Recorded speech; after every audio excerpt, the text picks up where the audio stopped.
마태복음 6장 5절에서 13절 말씀까지 우리 교독으로 말씀을 봉독하도록 하겠습니다. 5절입니다. 또 너희는 기도할 때에 외식하는 자와 같이 하지 말라. 그들은 사람에게 보이려고 회당과 큰 거리 어귀에 서서 기도하기를 좋아하느니라. 내가 진실로 너희에게 이르노니 그들은 자기 상을 이미 받았느니라. 너는 기도할 때에 내 골방에 들어가 문을 닫고 은밀한 중에 계신 내 아버지께 기도하라. 은밀한 중에 보시는 내 아버지께서 갚으시리라. 또 기도할 때에 이방인과 같이 중언부언하지 말라. 그들은 말을 많이 하여야 들으실 줄 생각하느니라. 그러므로 그들을 본받지 말라. 구하기 전에 너희에게 있어야 할 것을 하나님 너희 아버지께서 아시느니라.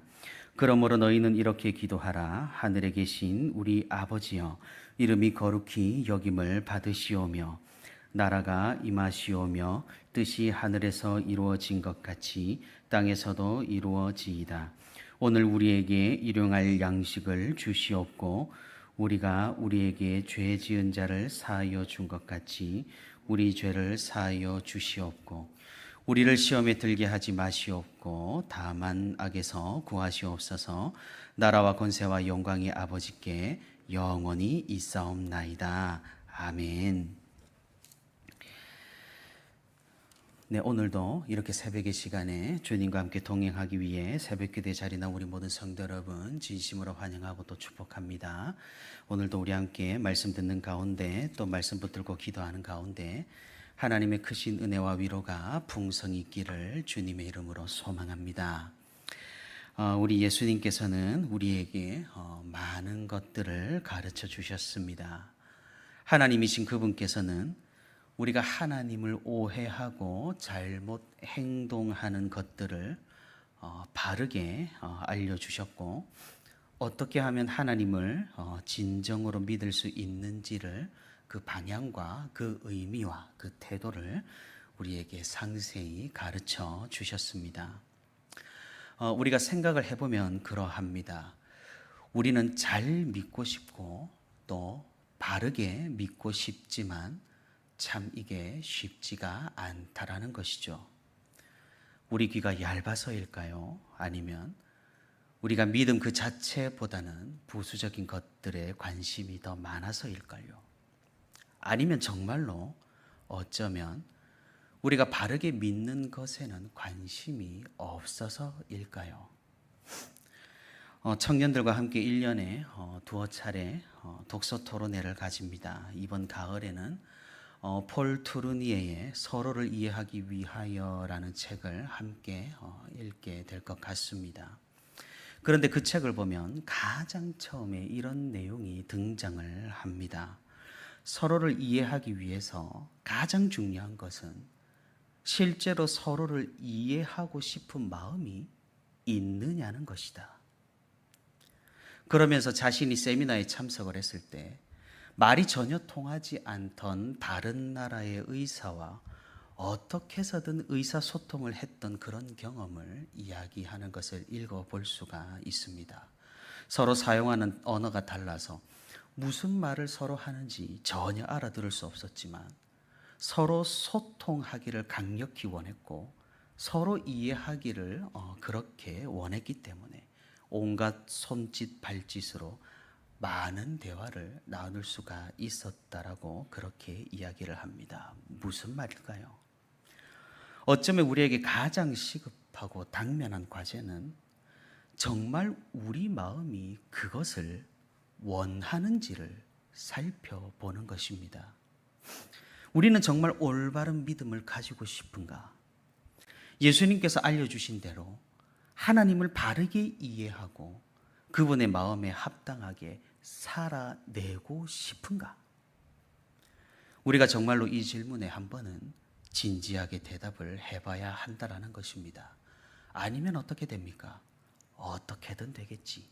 천국에만 보내줘요. 라는 그런 마음은 곤란하다라는 말이겠죠.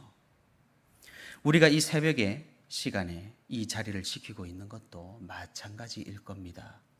사랑하는 성도 여러분, 우리는 무엇 때문에 이 새벽에 기도회에 이렇게 나와 있는 것일까요? 진실된 마음일까요?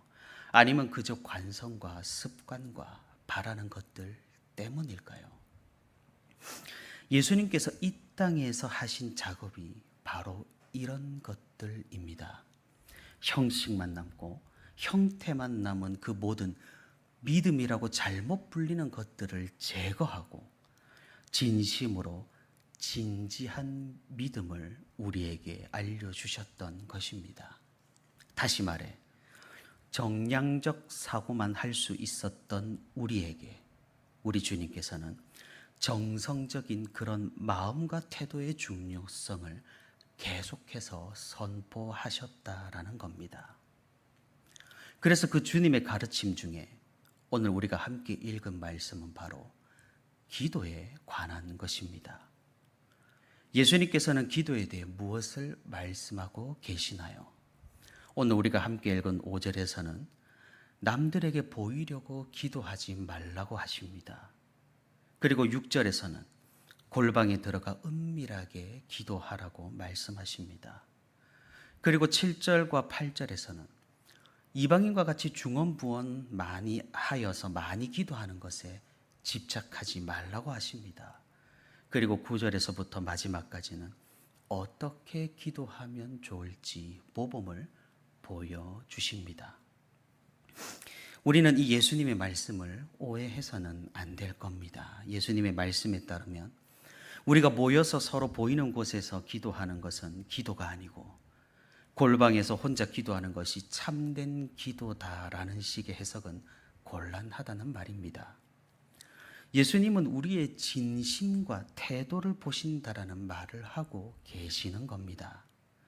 나의 기도가 정말로 하나님께 향한 것인지 아니면 사람에게 향하는 것인지가 가장 중요한 포인트라는 겁니다. 이것은 우리가 요청을 받아 공적으로 대표 기도를 할 때도 마찬가지고 함께 모여서 통성으로 부르짖는 기도를 할 때도 마찬가지라는 겁니다. 사람에게 보이려고 하는가? 아니면 정말 하나님 앞에서 코람데오로 하고 있는가를 우리는 생각해야 한다라는 그런 말씀입니다. 골방에서 홀로 하는 기도는 아마 모든 면에서 타인의 시선이 차단된 상황이기에 우리의 진심이 아주 잘 드러나기 마련입니다. 하지만 그렇다고 통성기도나 기도회나 이런 것들이 잘못하고 있는 게 아니라는 것이겠죠. 주님께서는 그런 정도의 진심과 골방에 들어가서 우리가 홀로 드리는 기도의 정도의 그런 진심과 하나님을 향한 진지한 태도를 보시겠다는 말씀을 하고 계시는 겁니다. 함께 모여서 하는 기도는 분명하게 시너지는 있겠지만 여러 가지 약점이 있다라는 의미겠죠. 공적인 기도도 때때로 다른 사람들에게 우리의 신앙을 보이기 위해 기도할 가능성이 높다라는 겁니다. 그렇기 때문에 우리는 이 말씀을 통해 우리가 어떻게 기도하고 있는지를 잘 살펴보아야 할 것입니다. 정말로 내가 어떤 마음을 가지고 기도를 하고 있는가를 말입니다. 기도 시간도 마찬가지로 같은 맥락에서 생각을 해볼 수가 있겠죠. 우리는 기본적으로 정량적인 평가에 익숙합니다. 그래서 모든 것을 수치화시키고 점수화시키는데 능하다라는 겁니다. 그런데 우리가 가만히 성경을 살펴보면 사람을 평할 때, 어떤 것을 평가할 때 그런 정량적인 평가를 잘 하지 않는다라는 걸 살펴볼 수 있습니다. 기도에 대해서도 마찬가지라는 말이겠죠. 우리는 흔히 생각하기로 기도하는 시간에 비례해서 믿음의 깊이를 가늠합니다. 다시 말해 기도를 오래 하면 믿음이 좋은 사람이라는 것이죠. 물론 기도의 내용이 많다면 오래 하는 것도 가능하겠지만 별 내용 없는 기도를 반복하고 의미 없는 문장으로 어떻게든 시간을 채우려는 그런 기도를 할 때가 있다라는 겁니다. 그러면 하나님께서 들어주시겠지. 나의 정성을 보고 하나님께서는 생각을 바꿔주시겠지. 이렇게 우리가 기도를 할 때가 있다라는 겁니다. 예수님께서는 이런 기도에 대해 완전히 반대로 지금 말씀하고 계시는다는 겁니다. 하나님께서는 이미 너희가 필요한 것을 아실진데 같은 내용을 의미 없게 반복해야 들으실 줄 너희가 아는 것이면 너희가 하나님을 오히려 믿지 못하는 것이 아닌가라고 말입니다. 그러니 우리는 억지로 기도 시간을 채워야 하나님께서 내 기도를 들어주신다라는 생각에 유의해야 한다라는 것입니다. 우리는 주기도문을 조금은 특별하게 생각하기 마련입니다. 하지만 오늘 주님의 말씀에 따르면 오히려 아무런 뜻과 아무런 마음이 없이 이 주기도문을 줄줄 외우는 것은 앞서 말한 바와 같이 이방인들하고 똑같이 중언부언하는 경우에 해당한다고 볼 수가 있다라는 겁니다. 기도문 그 자체에는 능력이 있지 않다라는 사실이죠. 이 기도문을 통해 우리의 마음이 하나님을 향할 때, 그럴 때 하나님과 소통이 되고 교제가 일어나 변화가 일어난다라는 사실을 우리 주님께서는 지금 알려주고 계신다라는 겁니다. 그래서 예수님께서는 우리에게 기도의 모범을 보여주셨습니다. 우리가 기도할 때 꼭 들어갈 내용을 정리를 해 주셨던 것입니다. 먼저는 하나님을 찬양하고 이 세상에서 하나님의 사역을 중보하며 매일의 필요를 우리가 구하고 매일의 영적 싸움에서 도움을 요청해야 한다라고 말입니다. 이것들이 바로 주기도문의 내용입니다. 사랑하는 성도 여러분, 어쩌면 기도라는 것은 이미 모든 것을 아시는 하나님이 꼭 들으실 필요가 없는 것인지도 모르겠습니다. 그럼 우리는 왜 기도를 해야 할까요?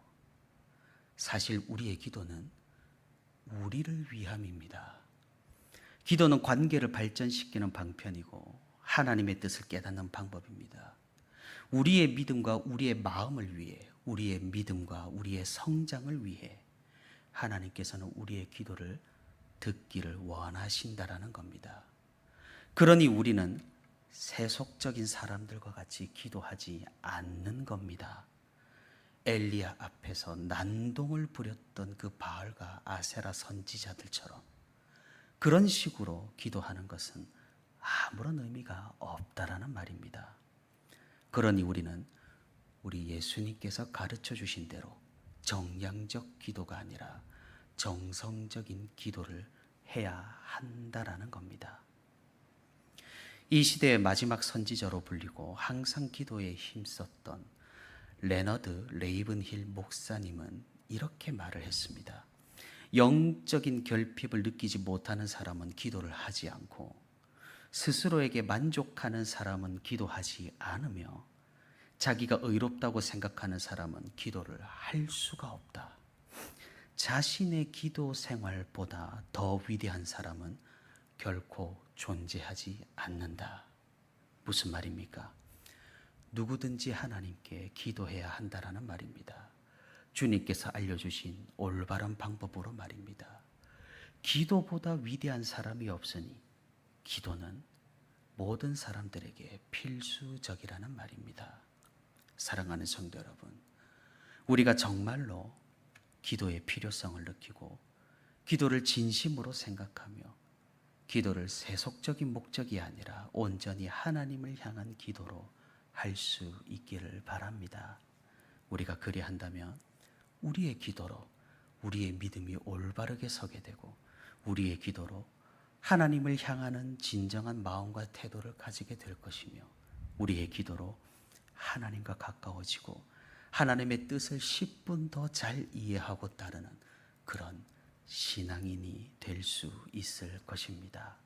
오늘도 우리가 정말로 올바른 믿음을 가지기를 원하고 올바른 기도를 진정으로 하고 싶어 하여서 주님께서 가르쳐 주신 대로 기도하며 올바른 믿음의 길을 기쁨으로 걸어가는 저와 우리 온세로 교회의 모든 성도가 되기를 주님의 이름으로 소망합니다.